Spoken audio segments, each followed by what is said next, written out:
Halo, bagaimana kabar Anda hari ini? Kami kembali hadir menjumpai Anda dalam Berita Bandung bersama saya Rusdi Maulana.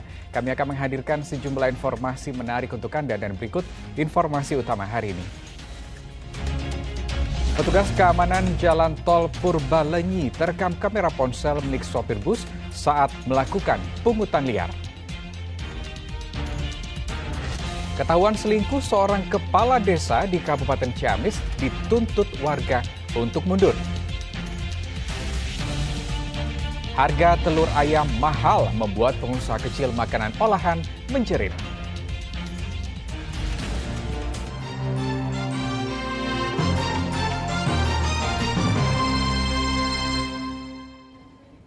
Ya, dapur sebuah rumah kosong di Kota Banjar terbakar hingga seluruh bagian belakang rumah ludes. Warga yang cepat melakukan pemadaman membuat api tidak sampai merembet ke bagian lain. Rumah kosong milik Ibu Fatimah warga desa Raharja, Kota Banjar tiba-tiba terbakar bagian belakangnya. Kejadian ini sempat membuat kaget warga karena rumah tersebut dalam kondisi kosong. Warga yang awalnya mendengar kaca pecah curiga. Warga kemudian menemukan api sudah membakar lemari. Melihat itu, warga langsung berinisiatif mendobrak pintu rumah lalu memadamkan api dengan peralatan seadanya. Kan ada suara kaca pecah. Dari kirain itu hantu sebenarnya. Tapi orang kaya kan yang orang ningali aliman sieuna nah pas sampai ningali anu kaca kayak lemarina ieu kebakar. Terus ieu pusing hilap teh orang ka Kang Doyo. Ieu pe warang eta kebakaran. Orang Kau ngasih tahu kepada warga ya? ya. Kejadian ini pun segera dilaporkan warga ke Dinas Pemadam Kebakaran yang datang dan langsung memadamkan api dengan cepat sehingga tidak sampai merembet ke rumah lain. Tidak ada korban jiwa dalam kebakaran ini. Api diduga berasal dari korsleting listrik. Eko Setiabudi melaporkan dari Kota Banjar. Seorang petugas keamanan jalan tol terekam kamera ponsel milik sopir bus melakukan pungutan liar di kilometer 104 tol Purbalenyi hingga viral di media sosial. Video amatir yang direkam oleh salah seorang pengemudi bus yang berhenti di bahu jalan tol Purbalenyi kilometer 104 menunjukkan seorang kondektur bus berlari menuju mobil keamanan tol untuk memberikan uang. Usai diberi uang, mobil keamanan tol serta bus tersebut langsung kembali berjalan. Temuan video yang kemudian viral di media sosial tersebut membuat pihak PT Jasa Marga langsung menindak tegas petugas keamanan jalan tol tersebut. Petugas Kamtib tersebut adalah pekerja alih daya dari pihak ketiga yang bekerja di jalan tol Purbalenyi. Saat kejadian, bus melakukan kesalahan dengan berhenti menunggu penumpang di bahu jalan tol. Kondisi inilah yang sepertinya dimanfaatkan petugas patroli hingga terjadi pungutan liar. Kami selaku area telah melakukan upaya-upaya pembinaan dan integrasi lanjut terhadap petugas itu dan terhadap vendor Kamtib. Ya, Bapak Ibu sekalian, Kamtib kita adalah di-hire ya, di vendor oleh pihak ketiga. Yang pertama, kami area meminta untuk vendor Kamtib untuk memberhentikan 2 orang tersebut dari pekerjaannya. Pihak Jasa Marga juga mengimbau kepada para pengemudi bus agar tidak berhenti di bahu jalan untuk menunggu penumpang sesuai aturan pasal 287 ayat 1 tentang aturan lalu lintas. Muhammad Rizal melaporkan dari Kota Bandung. Petugas Satuan Reserse Kriminal Polrestabes Bandung menjaring puluhan perempuan penjajah seks dan membekuk 2 pria yang diduga kerap menjajakan puluhan wanita muda tersebut kepada para pria hidung belang di kawasan Andir, Kota Bandung. 29 perempuan tersebut terjaring razia Unit Perlindungan Perempuan dan Anak Satuan Reserse Kriminal Polrestabes Bandung di kawasan Andir, Kota Bandung, Kamis malam. Petugas juga menciduk 2 pria berinisial D dan P yang berperan sebagai mucikari. Keduanya mengkoordinir serta menjajakan puluhan perempuan muda kepada para pria hidung belang senilai 200 hingga 500 ribu rupiah untuk sekali kencan di sejumlah rumah.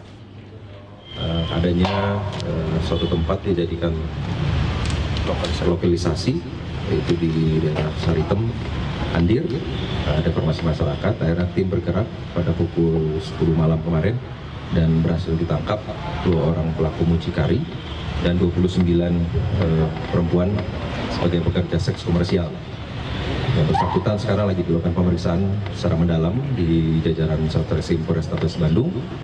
Kedua tersangka mucikari dijerat pasal 2 Undang-Undang Republik Indonesia Nomor 21 Tahun 2007 tentang pemberantasan tindak pidana perdagangan orang dengan ancaman hukuman maksimal 15 tahun penjara serta denda maksimal sebesar Rp600 juta.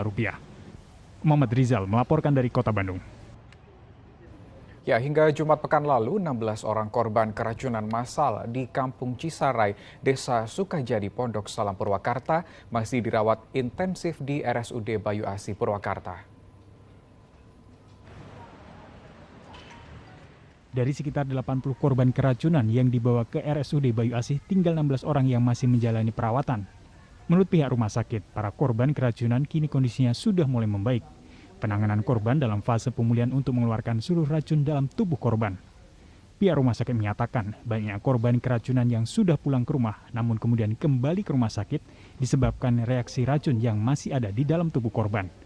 Selain itu, asupan gizi dan cairan pengganti untuk korban keracunan yang menderita dehidrasi tidak mencukupi, sehingga kembali timbul gejala mual hingga pusing.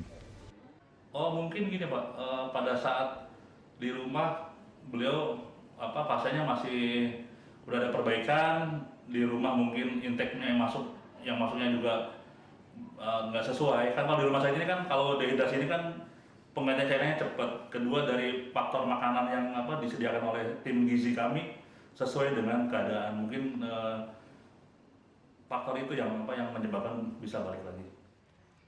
Keracunan yang dialami 114 orang warga ini diduga disebabkan makanan dari hajatan pernikahan salah seorang warga Selasa pekan lalu. Yainal Arifin melaporkan dari Kabupaten Purwakarta. 2 dari 5 anak yang sedang berenang di pinggiran Sungai Cimandari, Desa Cibatu, Kecamatan Cikembar, Kabupaten Sukabumi, Jumat pekan lalu hanyut terbawa arus. Mendapati kejadian tersebut, warga berusaha mencarinya hingga malam hari, namun tidak ketemu. 1 dari 2 anak berhasil ditemukan Sabtu sore oleh tim SAR gabungan.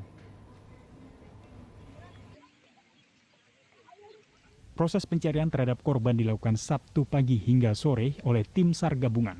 Proses pencarian pun menggunakan alat canggih dan peralatan selam.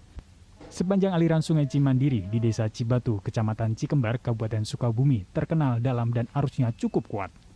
Tim SAR gabungan dari Basarnas, BPBD, PMI, TNI, Polri, serta relawan yang menyisir aliran sungai akhirnya berhasil menemukan 1 korban bernama Alfika Lintang Yulvana berusia 8 tahun Sabtu sore dalam kondisi meninggal dunia. Jenazah pun langsung dievakuasi ke rumah duka. Korban ditemukan di dekat bebatuan dalam posisi menyamping. Untuk kendala dan lain-lain, arus yang deras dan medan yang bebatuan. 2 bocah asal kampung Tegal Datar, Desa Cibatu, Kecamatan Cikembar, Kabupaten Sukabumi, dilaporkan hanyut di Sungai Cimandiri saat sedang berenang di sungai hari Jumat sore. Kedua korban bersama dengan 3 temannya pergi dari rumahnya masing-masing dengan tujuan untuk bermain dan berenang di anak Sungai Cimandiri, Luwe Jujung.